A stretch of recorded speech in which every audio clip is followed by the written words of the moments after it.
감사합니다. 사랑하는 여러분, 오늘 여러분들이 가진 정의가 있다면 어떤 것입니까? 정의라고 하면 지난 주일에도 잠시 생각하였듯이 여호와 하나님께서 가지신 이 성품을 일컫는 것으로 시편 37편 28절은 이렇게 말씀하고 있습니다. 여호와께서 정의를 사랑하시고 그의 성도를 버리지 아니하심이로다. 그들은 영원히 보호를 받으나 악인의 자손은 끊어지리로다. 이 정의라는 것은 하나님께서 사랑하시는 성품 가운데 하나로 성도는 보호하시고 악인의 자손은 끊어버린다고 하시듯 이 모든 일이 공의롭게 실현되는 것을 말하는 것입니다. 때로 우리 사람의 마음 속에도 심어 놓으신 도덕적 규범이기도 한 것입니다. 영어로는 이 정의를 justice라고 하지 않습니까? 공평하고 올바르다는 겁니다. 마치 이 저울의 추로 표현을 하자면 그 어느 한쪽으로도 기울어지지 않는 이 균형 잡힌 모습을 말하는 겁니다. 그런데 여기 이 정의는 하나님의 공의 안에서 실현이 되어야 합니다. 하나님의 공의라는 것은 하나님께서 선하다라고 인정하는 것을 말하는 것으로 하나님을 사랑하고 이웃을 내 몸과도 같이 사랑하며 긍휼의 마음과 이 관용의 마음으로 나아가는 것을 말하는 것인데요. 이 정의가 하나님의 공의 안에서 실현되어야 한다는 것은 아무리 공평하게 진행되는 일이라 할지라도 그 속에 하나님의 자비와 긍휼을 잃어버려서는 안 된다고 하는 말입니다. 비록 정의라는 것이 그 어느 한쪽으로도 기울어지지 않는 이 균형 잡힌 모습을 말하는 것이기는 하지만 하나님의 공의를 잃은 정의라면 그 정의는 하나님의 의와는 관계가 없다는 겁니다. 그래서 신명기서는 24장 13절을 통해서 이렇게 말씀을 하고 있습니다. 해질 때에 그 전당물을 반드시 그에게 돌려줄 것이라. 그리하면 그가 그 옷을 입고 자며 너를 위하여 축복하리니 그 일이 내 하나님 여호와 앞에서 내 공의로움이 되리라. 한 가난한 자가 전당포에 옷을 맡기고 돈을 빌렸을 때 비록 그 돈을 갚지 못하였다 할지라도 해지기 전에 그를 불쌍히 여겨 그 옷을 돌려주게 된다면 그것이 하나님 앞에서 공의로움이 된다고 하시는 겁니다. 정의는 하나님을 사랑하고 이웃을 내 몸과도 같이 사랑하는 마음, 그리고 긍휼의 마음과 관용의 마음과도 같은 하나님의 공의를 가지고 실현해 나가야 할 것임을 말씀하고 있는 겁니다. 여러분, 그렇다면 이런 의미의 정의와 오늘 우리가 가진 정의를 비교할 때 그 둘은 어떤 차이가 있겠습니까? 하나님의 정의와도 같이 오늘 우리의 정의도 동일한 의미의 정의입니까? 오늘 우리도 모든 일이 공평하고 바르게 실현되기를 원하되 그 일에 연약한 자들에게는 관용과 긍휼과 자비가 있기를 원하십니까? 그 어느 한쪽으로도 기울어지지 않는 이 공정한 마음을 가지고는 있지만 그 일이 하나님 사랑과 이웃 사랑이라고 하는 명제 아래에서 이루어지기를 원하고 있느냐는 겁니다. 혹 그것이 아니면 하나님 사랑과 이웃 사랑과는 관계없이 법 아래에서 정말 공평하게 잘못을 따져 거기에 맞는 심판이 이루어지기를 원하고 있습니다. 모르겠습니다. 만약 이 법 아래에서 정말 공평하게 잘못을 따져 거기에 맞는 심판을 한다고 한다면 오늘 우리 중 그 누구도 구원받을 만한 사람은 없을 것 같기도 합니다. 왜냐하면 예수님의 십자가는 죄는 벌하시고 정의는 실현하시는, 죄인은 사랑하시는 그런 하나님의 공의의 표이기 때문입니다.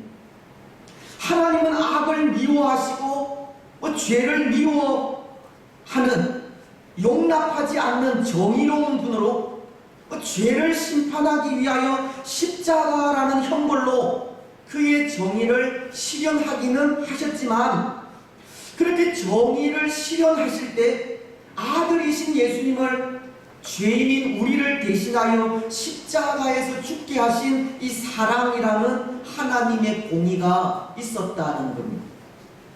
오늘 우리의 구원은 하나님의 공의에 의해서라는 겁니다.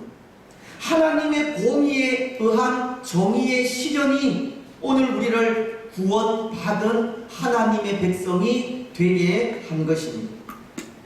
앞선 시편 37편 28절도 그렇습니다. 말씀은 정의를 사랑하시는 하나님께서 그의 성도들을 버리지 않는다라고 하셨는데요. 그 이유가 성도는 자신의 윤리적인 의에 의해서 거룩함을 인정받은 것이 아니라 십자가라는 하나님의 공의를 통해 죄를 용서받고 거룩한 사람으로 인치심을 받은 것이기에 그 공의를 통해 이루어진 정의에 의해 버리지 않게 되는 것이기 때문입니다.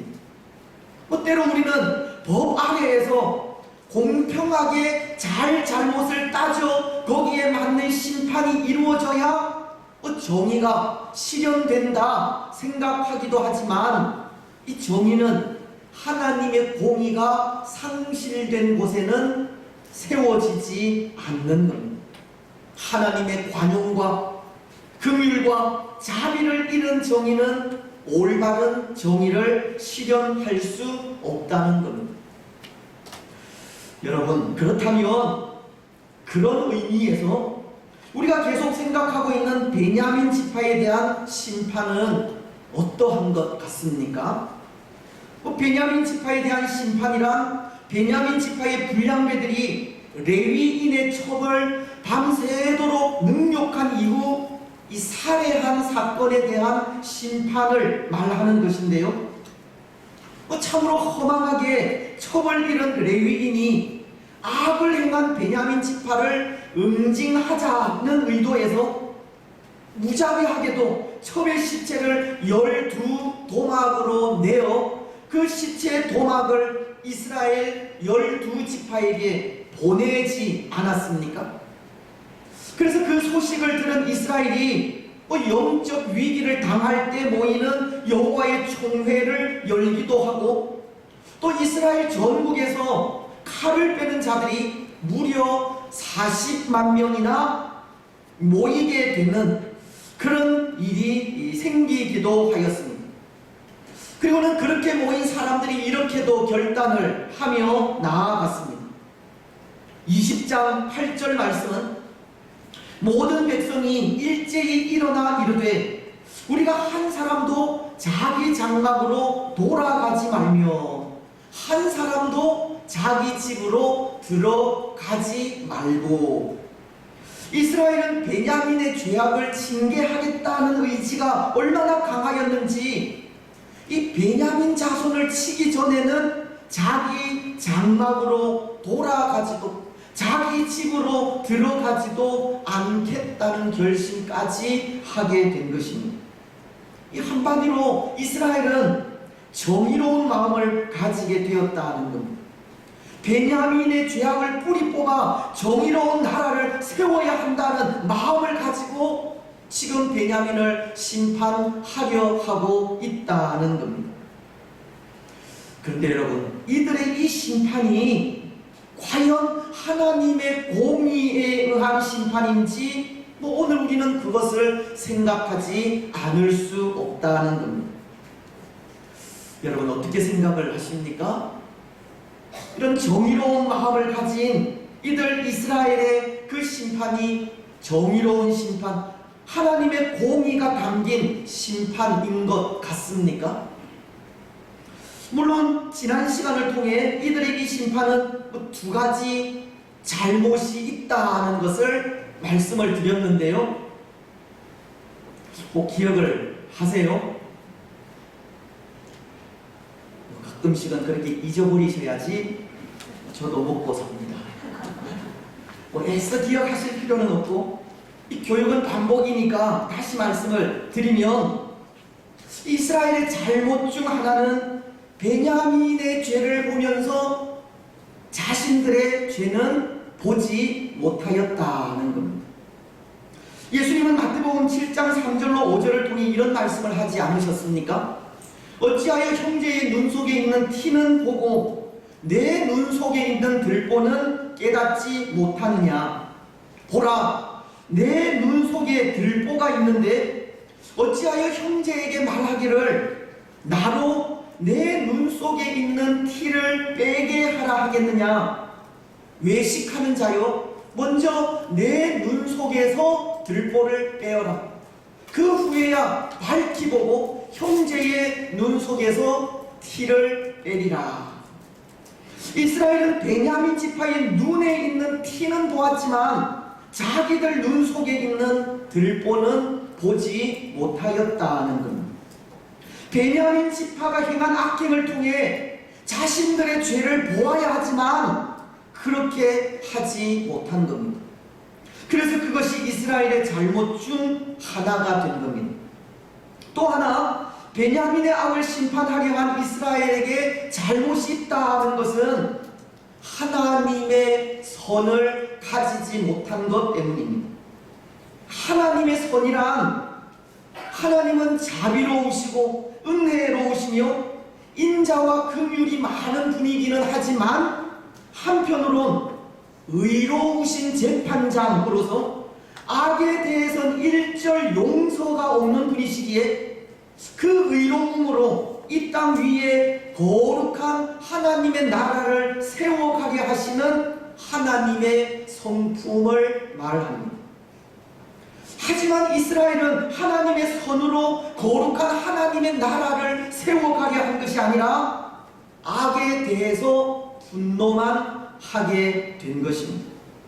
그들은 하나님의 선이라는 성품을 가지지 못하였다는 겁니다. 어떻게 보면 오늘 우리가 서론에서 생각한 하나님의 공의를 가지지 못한 것으로, 때로 죄악 세상에 대한 하나님의 분노는 이 땅 위에 만연한 악을 깨뜨리고 하나님의 통치가 임하는 거룩한 나라를 세우시려는 하나님의 공의에서 나오는 정의라고 한다면, 오늘 이스라엘이 가진 이 분노는 마치 사람이 세상 속에서 당한 억울함을 되갚아 주겠다는 마음에서 나온 이 복수와도 같은 것이라 할 수 있는 겁니다. 오늘 이스라엘이 이렇게 죄악을 심판하고자 가진 정의는 하나님의 공의에 의한 정의가 아니라는 겁니다. 여러분, 그렇다면 지금 이스라엘이 베냐민을 심판하려는 심판은 잘못된 심판입니다. 공평하지 않거나 바르지 않는 심판이고 하나님의 정의가 실현되지 않는 심판이 되는 겁니다. 차마 죄를 참지 못하시는 하나님과도 같이 심판하고자 하는, 죄를 심판하고자 하는 그 정의감은 높은 점수를 줄 수 있을지는 몰라도 이 심판을 통해서는 올바른 정의를 실현해 갈 수가 없다는 겁니다.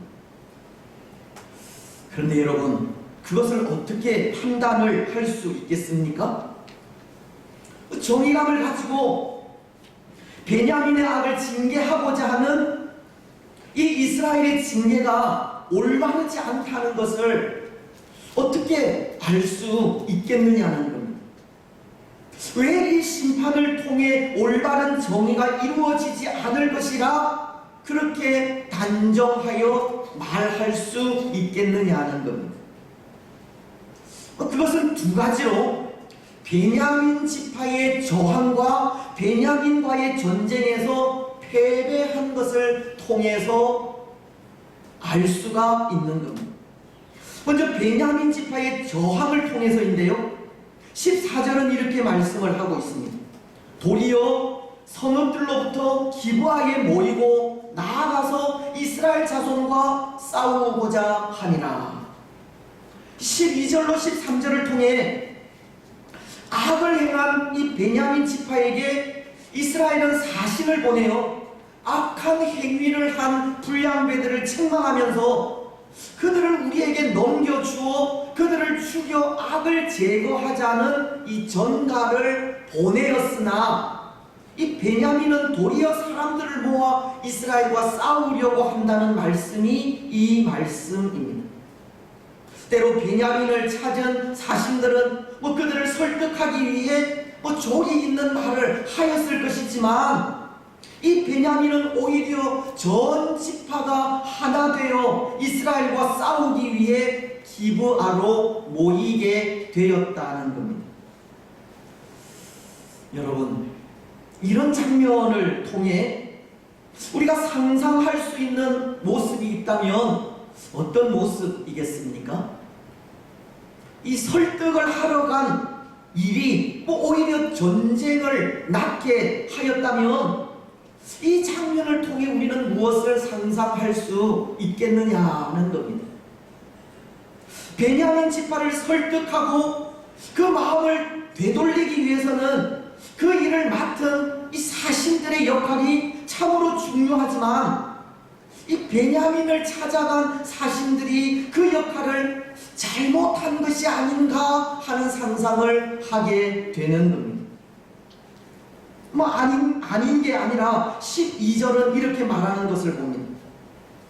이스라엘 지파들이 베냐민 온 지파의 사람들을 보내어 두루다니며 이르기를 너희 중에서 생긴 이 악행이 어찌 됨이냐.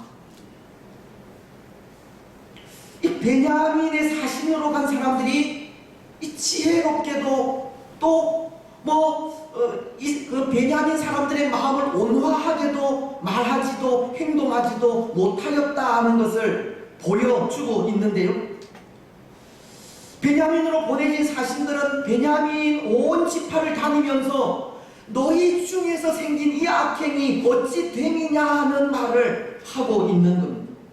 여기 너희 중에서라는 말은 마켐이라는 단어로 기브아의 불량배들이 저지른 그 악행은 바로 너희 베냐민 지파 전 지파에게 책임이 있다고 책망하는 그런 말인 겁니다.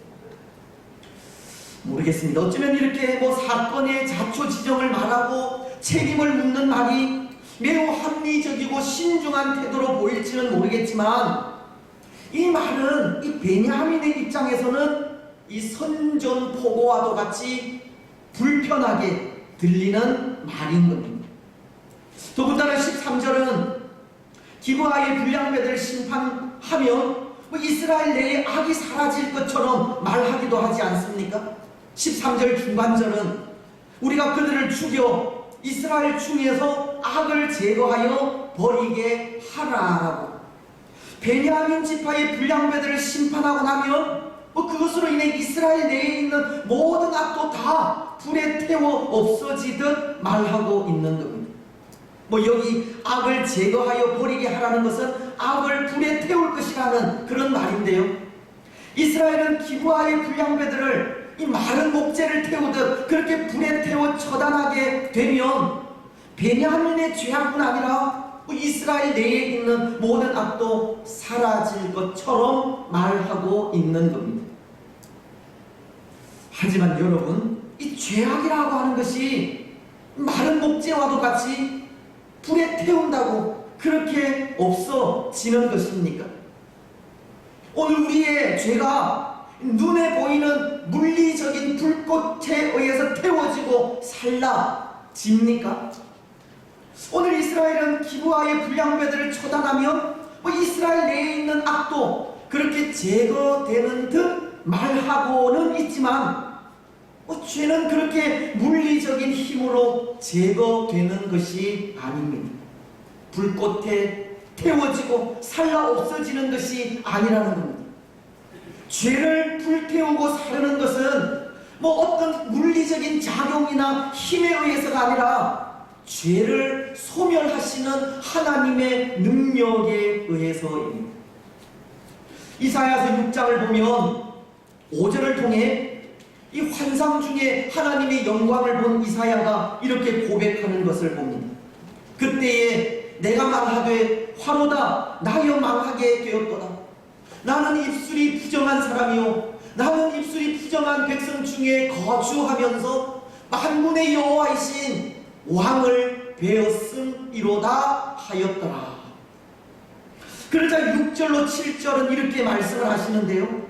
그때에 그 스랍 중에 하나가 부젓가락으로 제단에서 집은 바 핀 숯을 손에 가지고 내게 날아와서 그것을 내 입술에 대며 이르되 보라 이것이 내 입에 닿았으니 내 악이 제하여졌고 내 죄가 사하여졌느니라 하더라.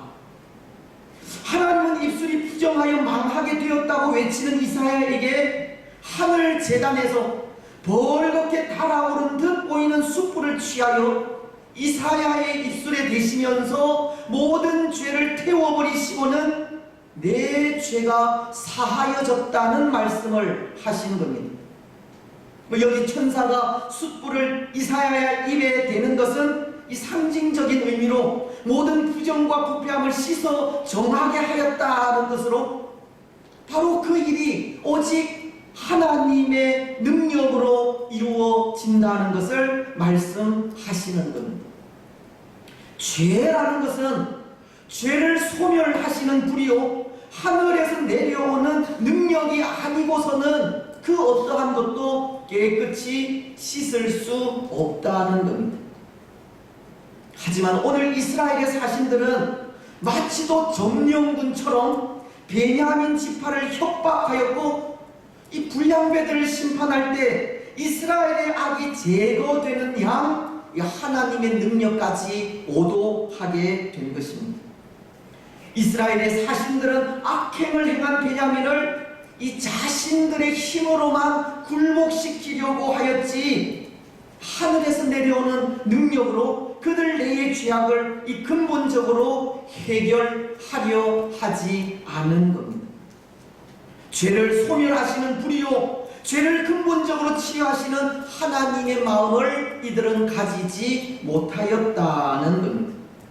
그래서 베냐민 지파는 저항할 수밖에 없었고 화해가 아니라 전쟁을 선택하게 된 것입니다. 이스라엘은 공의로운 마음으로 베냐민 지파에게 나아가지 않았다는 겁니다.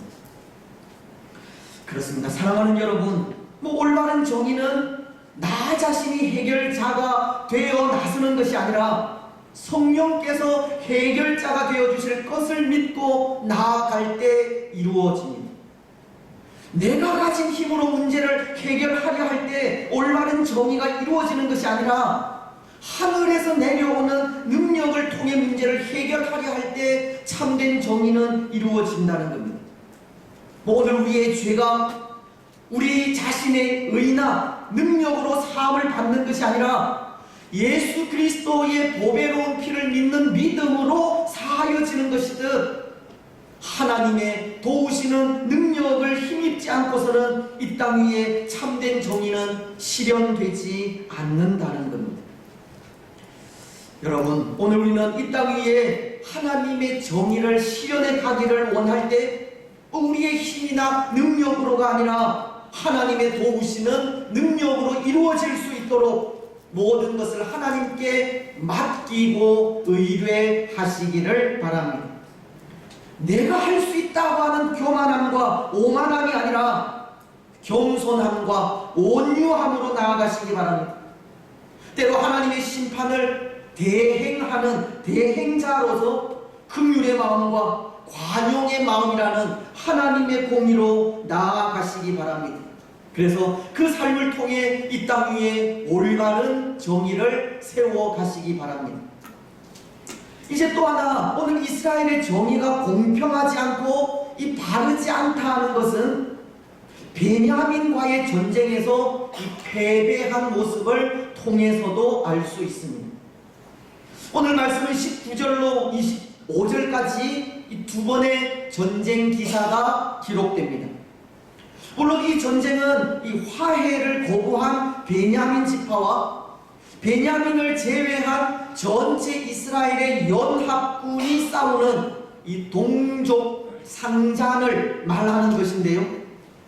근데 말씀은 이스라엘의 연합군이 베냐민 지파와 싸우는 그 두 번의 전쟁에서 모두 패배한 것을 기록하고 있습니다. 먼저 21절은 이렇게 말씀하기 때문입니다. 베냐민 자손이 기브아에서 나와서 당일에 이스라엘 사람 22,000명을 땅에 엎드러뜨렸으나, 그리고 25절도 이렇게 말씀하십니다. 베냐민도 그 이튿날에 기브아에서 그들을 치러 나와서 다시 이스라엘 자손 18,000명을 땅에 엎드러뜨렸으나 다 칼을 빼는 자였더라. 이 베냐민과 이스라엘은 이틀에 걸쳐서 두 번의 전쟁을 하게 된 것인데요. 15절과 17절을 보면 이스라엘은 군사의 수가 이 칼을 빼는 자만도 무려 40만 명으로 칼을 빼는 자 26,000명과 물매로 돌을 던지는 자 700명을 합하여 도합 26,700명의 이 베냐민 군사에 비해 이 압도적인 차이를 보임에도 불구하고 이스라엘은 패하고 말았던 것입니다. 그 두 번의 전투 속에 이스라엘은 4만 명의 군사를 잃게 되었습니다. 더군다나 이스라엘은 전쟁을 치르기 전 누가 먼저 올라가서 베냐민을 공격해야 하는지 하나님께 물었음에도 패배하게 된 겁니다. 18절은 이렇게 말씀하지 않습니까?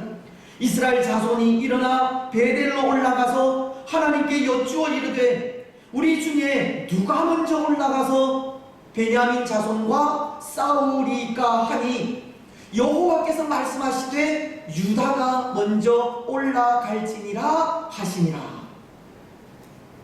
또한 23절에도 첫 전투의 패배 이후 전열을 가다듬은 이스라엘이 또다시 하나님께 물었고 그때에도 하나님께로부터 올라가 치라는 명령을 받았지만 그럼에도 패하고 말았던 겁니다.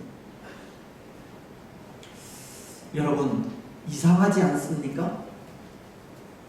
군사의 수에 있어서도 압도적이고 또 전쟁에 앞서 하나님께 묻고 그 물음의 답에 의해 전투에 임하게 되었음에도 이스라엘이 패배하였다는 것이 이상하지 않습니까? 더군다나 이스라엘은 그들 내의 악을 제거하자는 이 정의감으로 전쟁에 임하게 된 것인데요. 그런 이스라엘이 패배하게 된 것입니다. 그것이 이상하다는 겁니다. 하지만 여러분, 그럼에도 불구하고 이스라엘이 패배하게 되었다면 이 패배에는 분명 선결되어야 할 문제가 있다는 것을 가르치는 겁니다. 때로 이스라엘 내에 악을 제거하자는 이 정의감도 좋고 베냐민의 불량배들을 제거할 때 이스라엘 내에 있는 모든 악도 제거된다는 그 믿음도 좋을 수 있지만 그보다 이 전쟁을 통해 이스라엘 내에 이 선결되어야 할 것이 있다는 것을 하나님은 이 사건을 통해서 말씀하려 하신다는 겁니다. 여러분, 그것이 무엇이겠습니까? 두 번의 패배를 통해 이스라엘에게 선결되어야 할 것이 있다는 것을 말씀하려 하신다면 그것이 무엇이겠습니까? 서론을 통해서도 말씀드렸듯이 올바른 정의는 하나님의 공의 안에서 실현되어야 한다는 것을 말씀하려 하신 겁니다. 다시 말씀드리면 지금 이스라엘은 이스라엘 내에 있는 악을 뿌리 뽑고자 하는 이 불타는 정의감으로 베냐민을 징계하려 하고 있지만, 그렇게 정의를 세워가려 하는 이스라엘에겐 하나님의 공의가 없다는 겁니다. 그들은 이스라엘 내의 모든 죄악이 사라지기를 원하고 있지만 거기에 대한, 잘못에 대한 심판만 있을 뿐 하나님의 자비와 긍휼과 사랑은 없는 겁니다. 오늘 하나님은 그것을 말씀하려 하시기 위해 이 전쟁은 허락하셨지만 패배하게 하신 겁니다. 이 정의감만으로는 하나님의 거룩한 나라를 이룰 수 없다는 겁니다. 정의감만으로는 올바른 정의가 이루어질 수 없다는 겁니다. 하나님의 공의가 담긴 정의가 참된 정의라는 겁니다. 그렇습니다. 사랑하는 여러분, 이 정의감에 의해 심판하는 심판이 능사가 아닙니다. 악을 뿌리 뽑고자 하는 마음만이 전부는 아닙니다. 하나님의 공의가 없으면 악순환은 반복될 뿐이기 때문입니다. 하나님의 긍휼과 자비와 사랑이 상실된 심판은 언젠가 또 다른 심판을 부르게 된다는 겁니다. 여러분, 오늘 우리는 혹 우리 마음속에도 하나님의 긍휼과 자비와 사랑은 없이 오직 심판만 있지 않은지 살펴보시기를 바랍니다. 바르게 해야 하고 정직하게 해야 하며 공평하게 해야 한다는 이 정의감에 사랑 없이 행동하고 긍휼 없이 말하며 자비 없이 움직이고 있지 않은지 돌아보시기를 바랍니다. 고린도전서 13장은 1절로 2절을 통해서 이렇게 말씀하십니다. 내가 사람의 방언과 천사의 말을 할지라도 사랑이 없으면 소리 나는 구리와 울리는 괭가리가 되고, 내가 예언하는 능력이 있어 모든 비밀과 모든 지식을 알고 또 산을 옮길 만한 모든 믿음이 있을지라도 사랑이 없으면 내가 아무것도 아니요. 말씀은 아무리 천사의 말을 하고 능력을 갖추며 모든 비밀과 모든 지식과 모든 믿음이 있을지라도 사랑이 없으면 아무것도 아니라고 하였습니다. 하나님의 공의가 없으면 천사의 말도 능력도 비밀도 지식도 믿음도 소용이 없다는 겁니다. 여러분, 오늘 우리는 모든 일을 바르고 정직하며 공평하게 하시되 무엇보다도 사랑으로 하시기를 바랍니다. 하나님의 긍휼과 자비와 관용을 잃어버리거나 잊어버리지 마시기 바랍니다. 모든 일에 정의감을 가지고 하시되 하나님의 공의 아래에서 정의를 세워 가시기 바랍니다. 그래서 그 삶을 통해 이 땅 위에 올바른 정의를 세워 가시기 바랍니다. 이제 말씀을 맺겠습니다. 사랑하는 여러분, 제가 자주 사용하는 그런 말이 있는데요. 그것은 모든 일을 잘 해야 하지만 바르게 해야 하고, 바르게 해야 하지만 사랑으로 해야 한다는 말입니다.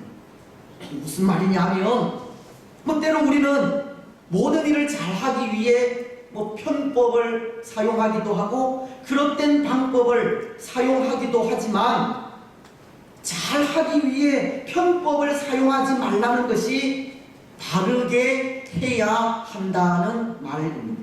또 때로 바르게 한다고 바르게 하지 못하는 사람을 정죄하고 나무랄 수 있기에 바르게 하지 못하는 사람을 정죄하거나 탓하지 말아야 한다는 것이 사랑으로 해야 한다는 말입니다. 모든 일을 정직하게 해야 하지만 거기엔 반드시 하나님의 공의가 있어야 한다는 말입니다. 여러분, 오늘 우리는 모든 일을 하나님의 공의로 하시기 바랍니다.